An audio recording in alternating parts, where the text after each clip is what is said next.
Ce que vous allez entendre est une histoire vraie. Une histoire qu'on ne lit pas dans les journaux. Une histoire qui ne fait pas la une. Mais c'est celle d'une femme. Une mère. Une survivante. Une guerrière silencieuse, comme tant d'autres. Elle s'appelle Mariam. Elle a traversé la mer pour nourrir ses enfants. Je m'appelle Mariam. J'ai 33 ans. Je suis née dans un petit village à la frontière entre la Mauritanie et le Sénégal. Un endroit que les cartes ignorent. Un endroit où la terre est rouge, la poussière est épaisse et la faim fait partie du quotidien. Je suis mère de 4 enfants. 4 enfants que j'ai portés, allaités, consolés. 4 enfants à qui je n'avais rien d'autre à offrir que mon amour et un plat de mille, parfois, quand Dieu le permettait. Leur père est parti un matin, sans prévenir. Il disait vouloir chercher du travail à Nouakchott. Il a laissé un mot, quelques lignes mal écrites sur un morceau de papier froissé. Puis, plus rien. Les jours sont devenus des semaines. Les semaines, des mois. Et les mois, des années. Aucune nouvelle, aucun appel. Seulement le silence. Et mes enfants. Je me suis battue. J'ai lavé le linge des femmes du village. J'ai ramassé du bois pour le vendre. J'ai même fabriqué des galettes que je portais chaque matin jusqu'à la gare de la ville voisine. Mais le monde n'a pas pitié des mères pauvres, et encore moins des mères seules. Mon aînée, Khadija, avait 9 ans. Un jour, elle m'a regardée en silence. Ses joues creuses, ses yeux sombres, ses lèvres sèches. Elle n'a rien dit, mais son regard hurlait. C'est ce soir-là que j'ai compris que je n'avais plus le droit d'attendre. Au marché, des hommes parlaient à voix basse. On disait qu'une pirogue allait partir depuis la Gambie, une traversée clandestine vers l'Espagne, l'Europe. Ce mot-là, c'était devenu un mythe dans notre village. Le pays des promesses, le pays des billets, le pays où on mange tous les jours. Je savais ce que cela signifiait. Des vagues plus hautes que les toits, des pirogues qui chavirent, des corps avalés par la mer, des enfants orphelins. Mais je savais aussi ce que cela signifiait de rester. Regarder mes enfants mourir, l'un après l'autre. J'ai vendu ma seule richesse, une vieille vache, maigre et fatiguée. J'ai vendu mes habits de fête et j'ai même donné la bague que ma mère m'avait laissée avant de mourir. Avec ce maigre argent, j'ai acheté une place, une seule, pour moi. Je ne pouvais pas emmener mes enfants, pas dans cette folie. Je leur ai menti. Je leur ai dit que j'allais vendre mes galettes à la ville. Je leur ai dit que je reviendrais dans 3 jours. Ils ont cru, ils n'avaient pas le choix. Khadija m'a supplié de l'emmener. Moussa m'a fait promettre de lui ramener du lait. Le petit dernier m'a tendu un caillou blanc comme un cadeau. Je l'ai pris. Il est encore avec moi aujourd'hui. Je suis partie avant le lever du soleil. À pied, seule. J'ai marché 3 jours à travers le sable. J'ai dormi dans les champs. J'ai mangé du pain sec. J'ai prié. Pas pour moi, pour eux. Arrivé à la frontière gambienne, j'ai rencontré d'autres migrants. Des hommes du Mali, des femmes du Burkina, des jeunes du Nigeria. Tous avec le même regard, tous avec la même peur. Un passeur est venu nous chercher. Il nous a entassés dans une vieille camionnette. Il ne parlait pas. Il regardait l'argent. Il comptait. Pas les êtres humains, les billets. On nous a déposés dans une sorte de camp. Un hangar abandonné avec des dizaines de personnes. Il n'y avait pas de lit, pas d'eau, juste une attente étouffante et des regards vides. Pendant 3 jours, on a dormi sur le sol. Certains priaient, d'autres pleuraient, d'autres encore se battaient pour un bout de pain. Un soir, un homme a crié « Ce soir, c'est le départ. Pas de retour. » La peur a figé le silence. Nous avons marché en file, dans l'obscurité. La plage était là. Et au loin, la pirogue. C'était un long tronc de bois peint à la va-vite. Elle semblait si petite face à l'océan. Elle était faite pour 20 personnes. Nous étions 80. On nous a poussés à l'intérieur. Aucune place pour s'allonger, aucune place pour bouger. Juste le sel, le froid et le silence. Le moteur a démarré. La mer s'est ouverte devant nous. Noire, immense. Indifférente, je ne savais pas nager. Mais je savais une chose. Si je retournais en arrière, je les perdrais. Si j'avançais, je pouvais mourir. Mais au moins, je mourrais en ayant essayé. Je me souviens de cette première nuit en mer. Le vent sifflait. Les vagues secouaient la pirogue comme un jouet. Des enfants vomissaient. Des femmes priaient. Un homme criait le nom de sa mère. Moi, je me répétais les noms de mes enfants. Encore et encore, comme un chapelet. Khadija, Moussa, Leila, Amadou. Je ne dormais pas. Je ne respirais même plus. Je survivais. Quand le soleil s'est levé, on n'avait pas bougé de beaucoup. La côte était déjà loin. Devant nous, rien. Que l'eau. Le deuxième jour, on a commencé à manquer d'eau potable. Certains buvaient l'eau salée, d'autres déliraient.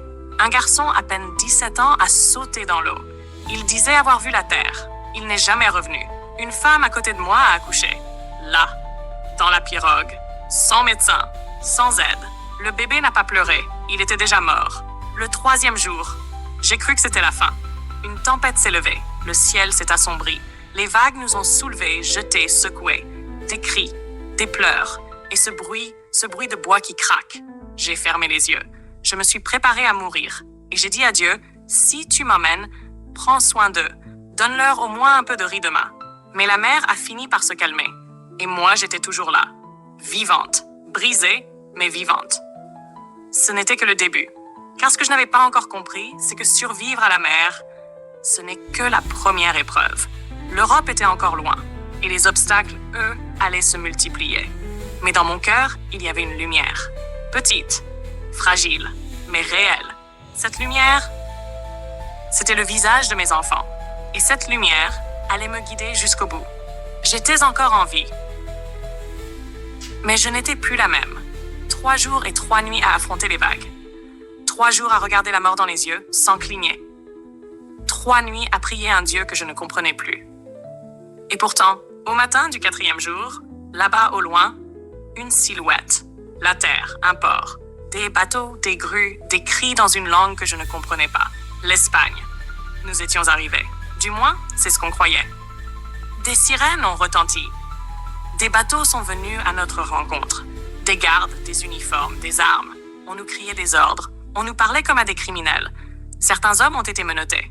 Moi, je tenais encore dans ma main le petit caillou blanc que mon fils m'avait donné. On nous a fait descendre, un à un. Il fallait sauter dans l'eau, nager les derniers mètres. Je ne savais pas nager. Mais ce n'était plus une question. Alors j'ai sauté, j'ai bu la tasse. J'ai cru mourir encore une fois.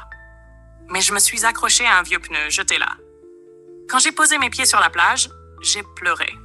Pas de joie, de choc, de peur et de fatigue. On nous a parqués dans un centre, un grand bâtiment froid avec des barreaux aux fenêtres. On nous a donné des couvertures, du pain, un bol de soupe fade.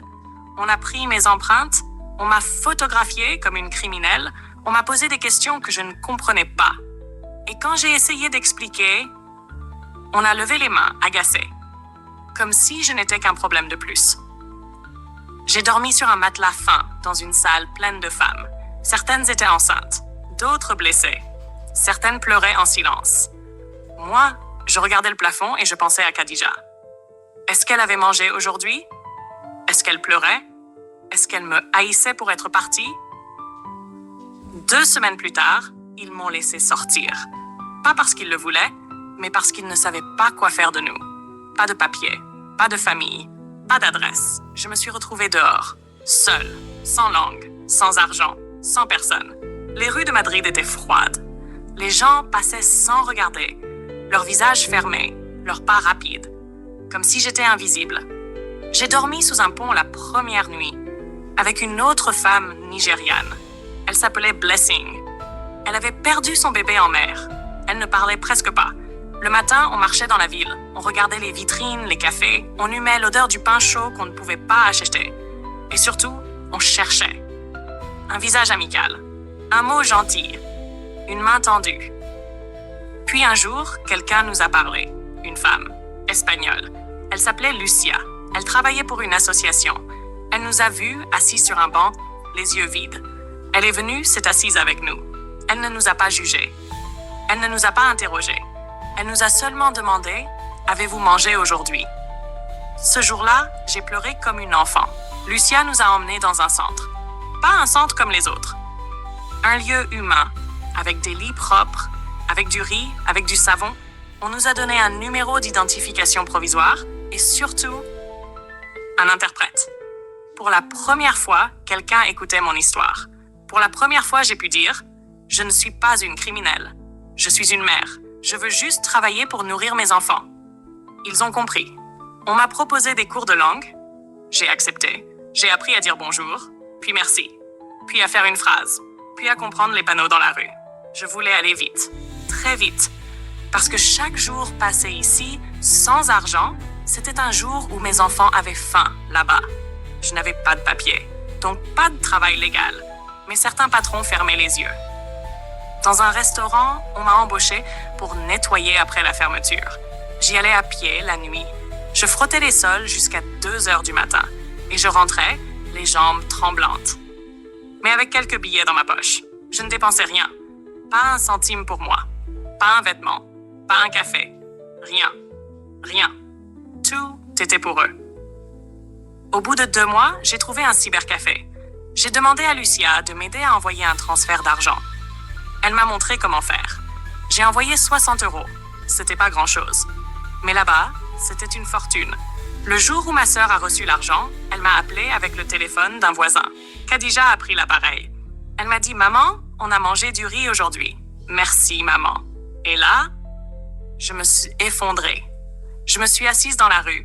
J'ai serré ce téléphone comme si c'était un trésor. Et j'ai pleuré toutes les larmes que je gardais depuis des semaines. Ce jour-là, quelque chose a changé. J'étais plus seulement une survivante. J'étais utile. J'étais en mission. J'avais un but. J'ai commencé à cumuler 2 emplois. Je nettoyais des bureaux le matin et le restaurant la nuit. Je dormais peu, je mangeais peu, mais je souriais. Parce que chaque fin de mois, je pouvais envoyer de quoi remplir leur assiette. Je rêvais de les faire venir un jour.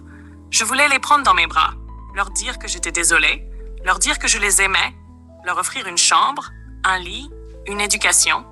Mais il fallait d'abord des papiers, des démarches, des années.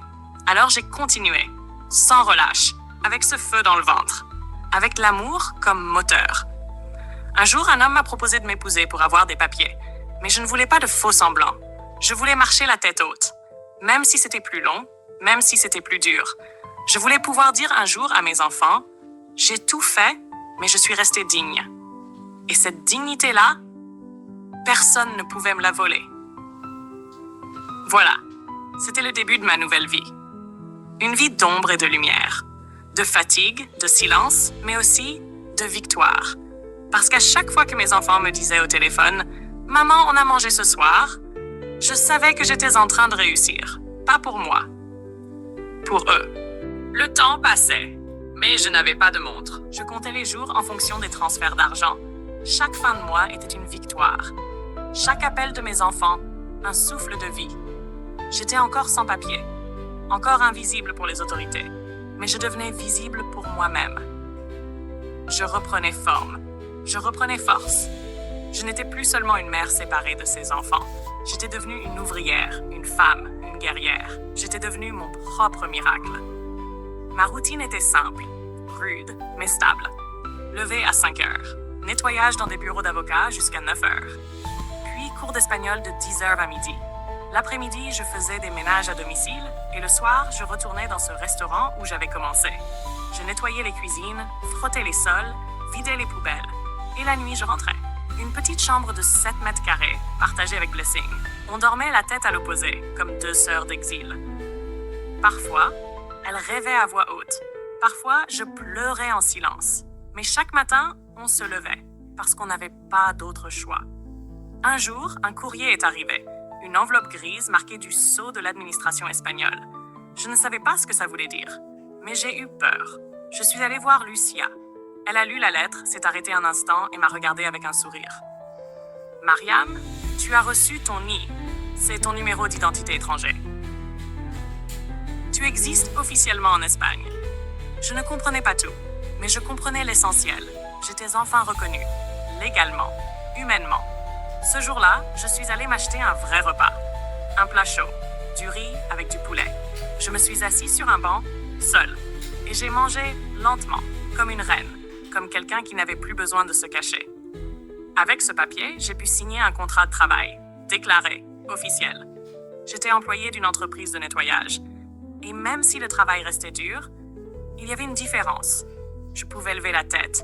Je pouvais envoyer mes fiches de paie à ma famille. Je pouvais enfin commencer une procédure de regroupement familial. C'était ça, mon vrai rêve.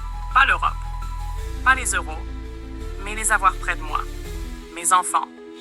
Les serrer dans mes bras, entendre leur voix, sans un téléphone entre nous. Mais rien n'est simple quand on vient d'ailleurs. On m'a demandé des dizaines de papiers, des preuves de logement, de salaire, d'hébergement. On m'a fait remplir des formulaires que je ne comprenais pas. On m'a posé des questions humiliantes.